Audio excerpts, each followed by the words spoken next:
Devolver Digital might be the biggest indie publisher on the market right now. They have their own conference at E3, or had their own conference at E3. They release games that get a lot of attention and good IGN scores and funny donkey videos and whatever. With successful video games comes multimedia franchises, and a few Devolver games have been popular enough to achieve multimedia status. Today I'm going to review 3 different comic book adaptations / spin-offs to some of Devolver's most well-beloved games, starting with...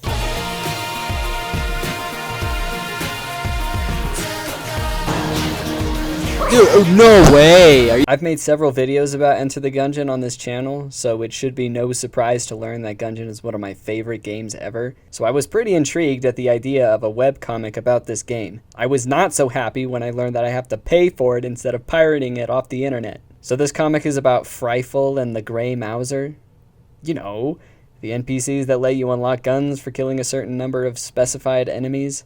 Freifel and the Grey Mauser, they're fan-favorite characters. Of course they would center this comic around their backstory. In all seriousness, I don't really know why they chose them of all characters to make a spin-off webcomic. This was written by Federico Cimello and Maurizio Ferrini with art by Riccardo Gamba. I can't really say that Riccardo blew me away with his art. I think Mauser looks kinda cute sometimes, but I think directionally and composition-wise, there's not much ambition. It all feels pretty flat, like the environments are always just a room. Look at this concept art. It's a lot more three-dimensional and dynamic, but the actual comic features action pieces that seem a lot less energetic comparably. This comic is visually quite dull. Not only that, but it also doesn't communicate what's happening the best either. For example, the comic itself starts with the convict finding Freifel and Mauser in a cell, just like when you meet them in the game. But there's no establishing shot or anything like that. We're not given any context for what's happening on the first page. It honestly feels like the first page just isn't included. Bonus points for having the convict here. She's my favorite character by far. I don't know why she's wearing shoes though. I mean, she does wear shoes in all of her promotional material, so whatever. The comic is about how Freifel and Mauser were working for this squid person. I think these things have a name for their race, but I don't know what it is and I don't care enough to find out.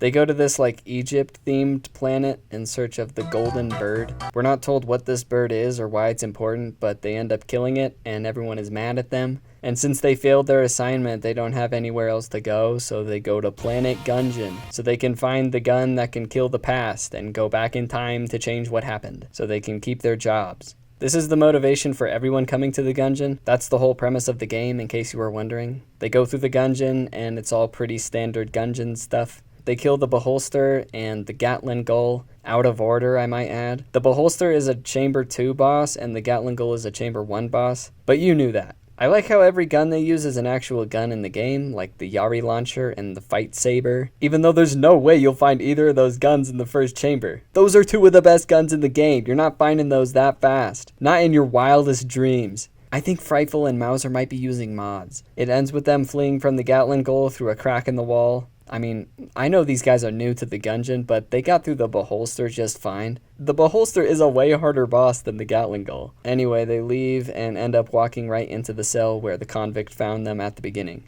And she walks away. I think everyone is in agreement with this comic. There's just not a lot to it. Is it an accurate adaptation of the gameplay? Kinda. Was there high demand for a backstory tie-in for these characters? Not really. I'd honestly rather find out about Sir Manuel, or the Forge Lady as I like to call her. Or better yet, the characters you play as in the game. You might disagree with this, but Enter the Gungeon is just too wacky to really have an engaging story surrounding it. The devs have created lore and world building, but it doesn't really matter at all to the game, and is honestly not that interesting to me. I didn't hate this comic. I would actually like to see more in the future, but it's not really worth buying. Especially since it only exists digitally. It's a 2 stars from me, dog. Bro, 20 shambling rounds? Do you have any idea how uncommon this enemy is? It's pretty likely to go through an entire 10-chamber run and encounter 0 shambling rounds. And I have to kill 20 of them just to unlock the cat claw?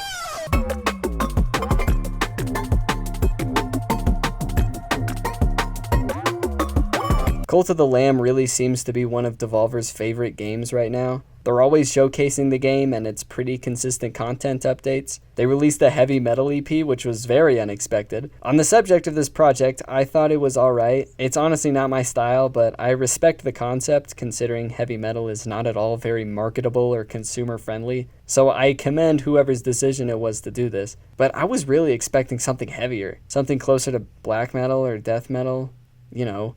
Two genres that are very well known to have themes of religion and the occult, but I'm getting a little sidetracked. Let's talk about Cult of the Lamb, written by Alex Packnadell and illustrated by Troy Little. Out of the 3 comics in this video, this one definitely feels the most like a professionally published series. The art and writing all feel pretty industry standard, and you really don't need to be a fan of the game in order to be a fan of this series. Unlike the other 2, this is an actual adaptation of the game's story instead of being somewhat of an accessory to the source material, making these comics able to be enjoyed by newbies to this franchise. I'll start by talking about the art. I think Troy Little did a great job adapting the game's style. Troy also did art for graphic novel adaptations of the Powerpuff Girls and Rick and Morty, so this guy knows what's up. At least I think it's the same Troy Little. His Wikipedia page doesn't have any credits past 2022. The art itself is pretty good. There's some panels that are actually kind of amazing. Good job, Troy. The covers are done by Carles Dalmau, who's the official artist for the game's marketing material. His artwork is pretty recognizable, so I was happy to see him doing the covers.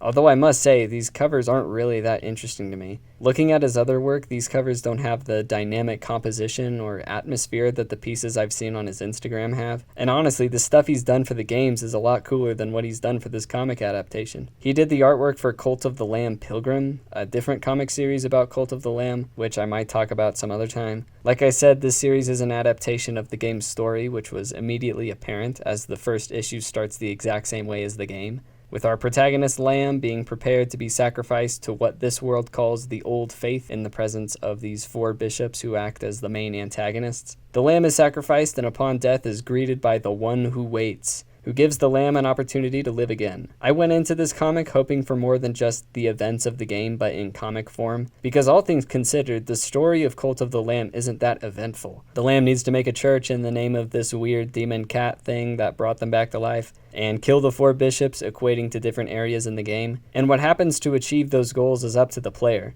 In the comics, there's much more plot and character, which I was very glad to see. Ratau, the kind of tutorial character, is given much more involvement in the plot, as well as Nana, one of the cult members, who's a pretty major character. It was a good idea to add some personality to the cult members, since in the game they all act kind of mindlessly. I also like how Klonek is the narrator. At least I think he's the narrator the whole time. I don't really know why that's important, I just think it's cool. The plot to the series is something like this. After the Lamb creates the cult, they meet Klonek, who gives them a prophecy that one of the cult members will betray them, and the Lamb obsesses over it for a while. They go out killing and gathering stuff for the squad to eat, but they're nearly killed. The One Who Waits wants the Lamb to sacrifice one of the members so they can get their strength back, but since the Lamb was sacrificed, they don't like that idea and they refuse. Despite the Lamb's lack of health, they go out to kill Leshy. No, not that Leshy, the other Leshy. But the Lamb is very obviously not physically well enough to do it, so Nana runs off with the sacrificial knife to sacrifice herself, giving the Lamb enough strength to kill the first bishop, but at the expense of the Lamb's most loyal cult member, meaning that it was in fact Nana who was the betrayer in Klonek's prophecy. That's where this little series ends for now. I thought this adaptation was pretty good, all things considered. I've got the feeling that it would be kind of confusing for someone who knows nothing about this game, but for me, I liked it a lot. The story was pretty nicely contained while still leaving it apt to be continued. I like how they didn't try to rush the entire story of the game into these 4 short issues. It felt pretty well paced because of that. I really like how the gameplay of the cult simulator portion of the game was incorporated into the story. We see everyone get sick, run low on food, worship the big idol in the center. It really tells me that Alex Packnadell respects the game and actually tried to adapt it into a more narratively driven experience, while not feeling overly indulgent in referencing the game and its mechanics. There's still a lot of characters and gameplay elements that are absent from this series, which helped it not feel bloated, like Knuckle Bones. Come on, there was room for a little Knuckle Bones in this comic. Give the fans what they want, Alex. Dude, what is this? That was cringe. I'm giving these 4 issues a 3-star rating. As much as I liked it, it didn't really blow me away at any point. I'd honestly recommend just playing the game more than anything.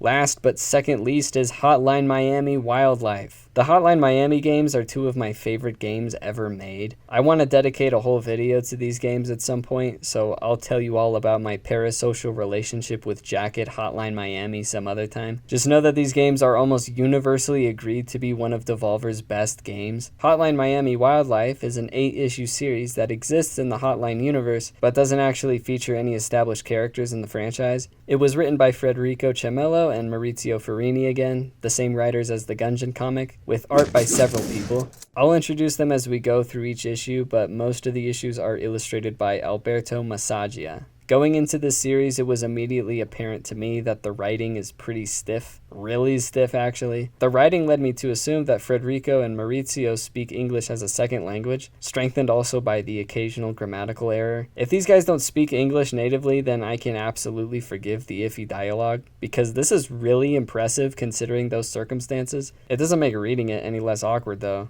I didn't get this impression from the Gungeon comic, so I'm kind of confused why it reads the way it does. The questionable quality of the art is also pretty apparent early on. If it wasn't clear from the dialogue, the art definitely makes this series feel like it was made by a bunch of amateurs, which is fine. I don't want to dunk on someone because they lack professional experience, you know? I just wanted to get all that out of the way because the inexperience of everyone involved is really the most glaring flaw. Let's actually get into the contents now. The first issue starts very appropriately where we see this Hotline Miami OC Chris take out a house full of Russian mafia guys. Chris wears a rabbit mask, which is interesting since a rabbit mask already exists.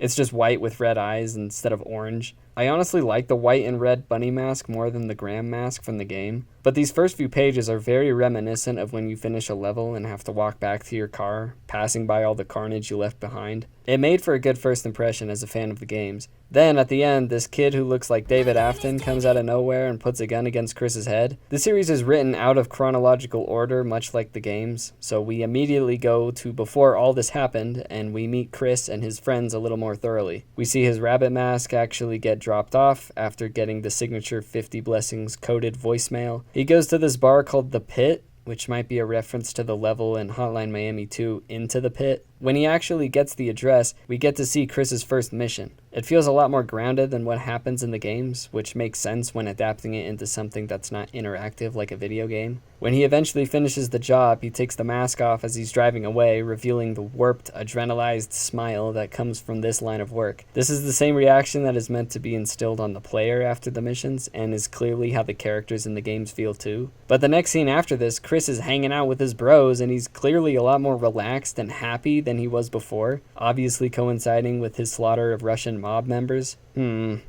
Alright, let's talk about this. We see a flashback of when he learned that San Francisco was bombed by the Russians during the war with them in the 1980s. Chris, being from San Francisco, uses this tragedy to fuel his violence against the Russians. I don't know if you guys already knew this, but indulging in fits of vengeful sadism does not make you happy. It certainly didn't make Jacket happy, and Jacket was motivated to kill Russians by San Francisco's bombing too. I'm going to talk more about this in the next issue, so let's just move on for now. Issue 3 is the first of several intermissions in this series. These intermissions are here to introduce a new character to the mix. Like I said, the story is told non-chronologically like the games, and these intermission issues feel exactly like Hotline 2, so that's cool. This one is illustrated by Ludovica Serragati, and I think her art is better than Alberto's, but it's still a little rough sometimes. This issue introduces us to Mike, another guy that gets wrapped up in Russian mafia stuff. He gets recruited by 50 Blessings and wears a crow mask, which I think is pretty cool. And again, they portray him as cool as a cucumber, even though he spends his nights massacring his fellow human beings. I cherish peace with all my heart.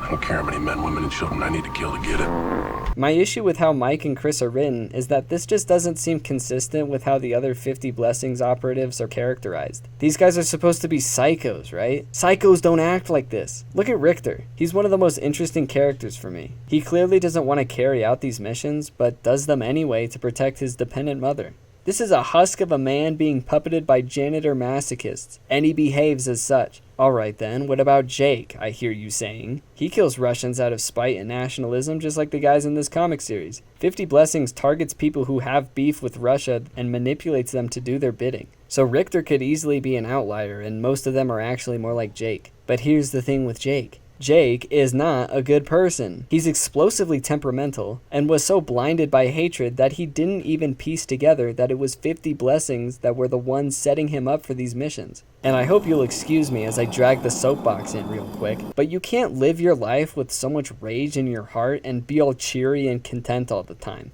That's not how it works. I mean, what message is that sending? The point of Hotline Miami is to comment on humankind's innate thirst for bloodshed. It never portrays what you do in these games as good. For crying out loud, Jacket kills dozens of the police officers just to take revenge on a guy who killed his girlfriend that he kidnapped. You think you can keep getting away with it? I don't want to make the very serious accusation that Federico and Maurizio don't understand Hotline Miami, but this next scene really made me consider if that's the case. So Mike finishes up a job, but this boss man and his lackey come out of nowhere, so now Mike's finished, right? The red robe guy tells Alexei here to shoot Mike, and he shoots the red robe guy instead. Well, that just happened. That was easy. Okay, so Alexei wants to join Mike and the other masked murderers because he doesn't think that what the Russians are doing is right. He wants to live in America with cool motorcycles and heavy metal. He wants to clean up this God-given country from all those filthy Russians.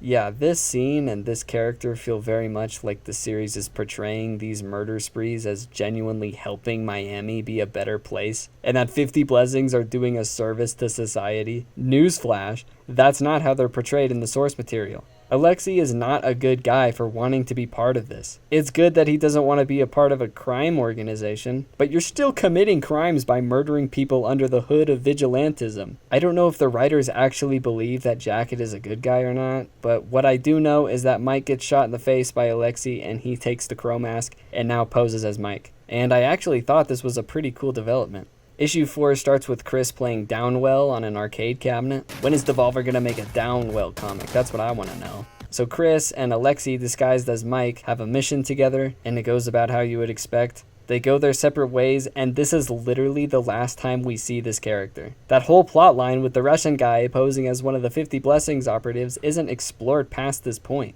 It really seemed like an interesting development. I was actually excited to see where this was going to go, but it didn't go anywhere. Instead, we eventually catch up to where the first scene in the first issue left off, with Dave Afton over here. His name is Peter, and he doesn't have the guts to kill Chris because he's a huge pansy. Doesn't he know that life is indispensable and has no meaning? So they talk for a while, and Chris decides to get the kid to safety, and then we get another intermission. This one is illustrated by Andrea Doda. I think his art is my favorite from this series. It's very moody and textured, but still kind of rough in a few places. This issue follows Kurt, a war vet who lost his arm in Vietnam, maybe? It wasn't the same war that Beard and Jacket fought in Hawaii, since this was earlier than that. Anyway, he's disgruntled and disfigured, and in case you were wondering, yes, he kills Russians in a lion mask, I think. Hey, it looks cooler than the Ted mask. We learn about how he was initiated into the virtuous bosom of 50 blessings. This guy who looks like a Minecraft villager tells him about the program, but Kurt's like,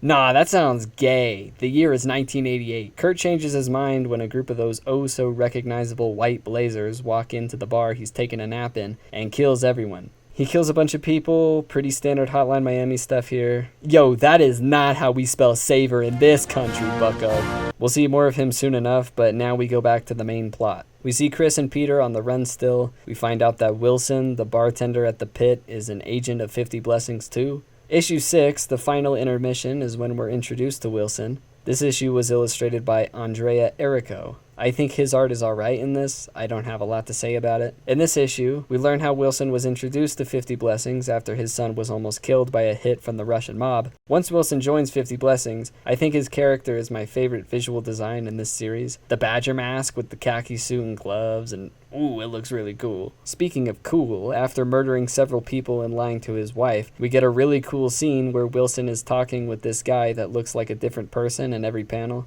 I was being sarcastic when I said the scene is cool because it's actually really strange. Wilson talks to this guy, and what he says is supposed to be really profound, and the guy he's talking to has his mind expanded on Wilson's words of wisdom, but the thing is that what he's saying isn't that deep. nor is it even that revelatory. He's explaining the idea that these filthy Russians only speak the language of violence. And you gotta speak the same language if you want to get a message across, bro. And I can help you with straight up clowning around. He explains it like he's talking to a little kid, first of all. And second, what I just said isn't that hard to grasp in the first place. It's such an abstract idea, and it's presented like it's completely logical. I don't know if you're following what I'm saying, but this scene is just kind of cringe. And I think that's the best way to describe it. Next, we see these two mob guys talking about their personal life when Wilson comes and kills them. And it's revealed that this was Peter's dad at the end. So was this part where they're talking supposed to humanize them? Yeah, you're gonna have to do more than just have your bad guys talk about how much they're concerned for their son and make light banter if you want me to care about these guys. Peter was literally just complaining about how sucky his dad is. And you want me to feel bad for him? Whatever. The issue is over and we go to the climactic finale where all these intermission stories and plot lines converge. Except for Mike's, of course. Chris and Peter are hiding out in this motel when Wilson and Kurt show up to take care of them. There's a car chase and some other stuff. Wilson finds out it's his buddy Chris that he's been chasing. They pretend to fight so they can get away from Kurt, but Kurt catches up and starts fighting Chris. Peter comes in from behind and twists his neck. Aw, isn't that sweet? Peter's character arc is that he learned how to ruthlessly kill a man. The series ends by seeing Chris and Peter living in the United Kingdom, happy as a clam. You know, it's nice to get a happy ending from this franchise. Hey, wait a minute, didn't like the world end at the end of Hotline 2? I'm not sure how happy an ending these guys can get. In like 2 years, the global superpowers are gonna blow everyone up because Pandora opened a box a while ago and now mankind is evil. But at least Chris and Peter aren't evil, I think. So what are my overall thoughts on Hotline Miami Wildlife? For one thing, I really do love this name. Wildlife fits very much with the themes of the games. It reminds me of the Colonel's drunken severed panther head speech in Hotline 2. Plus the whole symbolism with the animal masks, and yeah. There are some cool new characters that feel right at home with the others, and some plot points that I feel could have actually happened in the games. I love a lot of the covers too, actually. The action scenes can be pretty exciting, and again, feel very much what fans of this franchise are used to. But that's kind of all the stuff I liked about it. The Hotline games might seem simple and easy to replicate its tone and themes, but the great thing about Hotline Miami is that under the hood, it's so much more complex and layered than what you might expect. I feel like this little spin-off series, if you can call it that, lacks the subtlety and emotional weight that the games have. It feels like Hotline Miami only on the surface level, and didn't actually explore any of the interesting themes and philosophy that the games provide. On top of all that, the art and writing feel amateurish, not really meeting the bar compared to most graphic novel series that you might be familiar with. I definitely want to see more from these writers and artists and what they're capable of. The same team made what I think is an actual adaptation of the game's second story, so I'll have to check that out at some point. This one just seemed more interesting to me, so that's what I read. Also, I know it doesn't matter at all, but how cool would it have been if Richard showed up at some point? He's like an angel of death or something. He appears to almost every character in the games, and it's kind of like an omnipresent entity of foreboding doom. He definitely would have fit somewhere. Anyway, I'm giving Hotline Miami Wildlife a reluctant 2 stars. It's got good ideas, a lot of good ideas, and I think someone a little less attached to the games as I am could enjoy this series more. For me, it was a little disappointing. I guess it's time for the outro now. What did we learn today? We learned that I was born with